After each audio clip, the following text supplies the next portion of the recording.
I've done an episode on this way back in the day, but we're getting into the hundreds of episodes, and I kind of have to revisit topics every so often, just so you guys don't have to dig deep in the library and figure out what episode it is you need.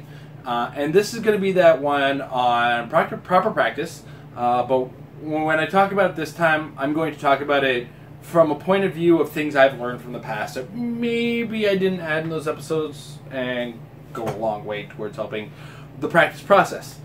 Now, the most important thing about the process of practicing and getting better and figuring everything out, the most important thing is value practice. And by value practice, I mean you need to know what is working in competitive play, what is going to be used in competitive play, but also know how your team that you're playing is going to function against it.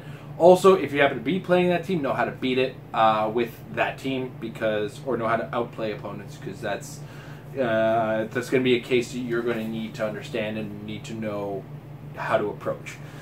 Another thing worth thinking about is how you do get that practice. Practice is not a process you can do in a single night. That's just going to ruin you. You do have to spend several weeks before a known coming tournament using your team in order to get the best value and knowledge that you can. And each of those weeks, you want to spend it with a friend or other player in your community. But at the same time, you guys do have to take turns playing what's expected.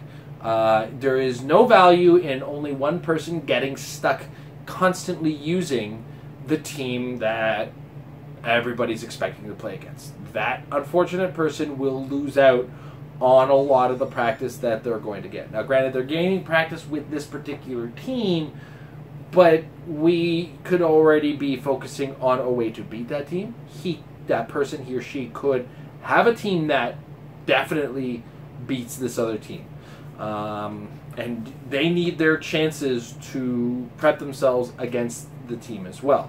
So be aware of, when you're doing your practice, how to work with the group and how to make sure everybody on the team gets the value plays that they deserve and need to run with, and work from there if you can. It's not a guarantee easy kind of practice thing. It's really hard, but it's worth it for everybody involved. What's more, just have fun with it too. Make sure you have a couple of beverages, some snacks to kind of enjoy yourselves while you do everything with it, and just generally make it an enjoyable kind of evening, because practice is stressful. It is very hard to be in a situation where you look at your team and say, darn it, it's not working, and just watch somebody's eyes just drop from their face and just realize that all the work they've been putting into playing this team have all of a sudden been crushed, or they need to readdress something. But at the same time, don't focus on trying to beat each other. That's not going to work. You do need to focus on making sure you share information correctly. As an example, myself and Amber have been practicing. We've been trying her out with new teams. And we look at how we're playing each team, and we're no longer in that state of, okay, I'm going to try to beat Amber with this team. I have to step aside, step out of my ego, and go, you know what? I think that's a maneuver you might do. I don't think that's the best one against this team. You might need to do this. And give each other advice, ideas, practice, knowledge, all that kind of stuff. All of this stuff is so required, and it's such a requirement in order to get the most value that you can out of this practice itself, that I think some players aren't aware of how to manage it properly.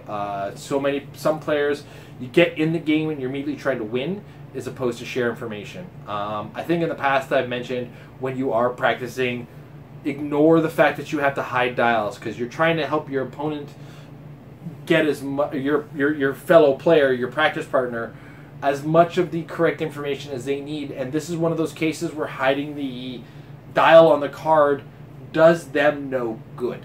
They learn nothing from it, and they don't know how to properly approach the team that you're playing with them, especially on the onset, the idea that they could eventually be playing on against that team from someone else. They need to gain information in that manner. So don't wait for after the game. Wait, do as much information sharing as you can during the game. Make sure game questioning happens during the game. A lot of time when you get into competitive play, you ask your opponent why they did something after a game. That's fine in a tournament setting. That's to be expected in a tournament setting. But in a practice setting, you kind of have to ask your opponent, why are you doing that now? What's your setup here? So that not only are you going to now see it coming when you play against that team, should somebody else come up with that idea, you're now going to know what your opponent, your friend is doing in this sense, and what their thought process is. You can help them correct that or not. I mean, go from there. And then after the game is over, make sure you guys are both, you and your fellow practice partner, are aware of what did and didn't go wrong. Keep notes if you think that's a better way of doing it. And then try to readdress and rework the teams that you in a way that you can. Don't over tweak, but don't under tweak either. Look at things that are missing and try to replace them with something. All right, so that's an episode I've done in the past, but it's something I kind of need to readdress and re-bring forward. And there's new information now. I mean, with the card dials being on the back of cards now, it's a lot easier to practice with opponents with friends, and learn information that you need to learn. So hopefully you guys got something out of this episode. I want to make sure that you guys know how to get the really good practice, because good practice makes your team even better. Have a good one.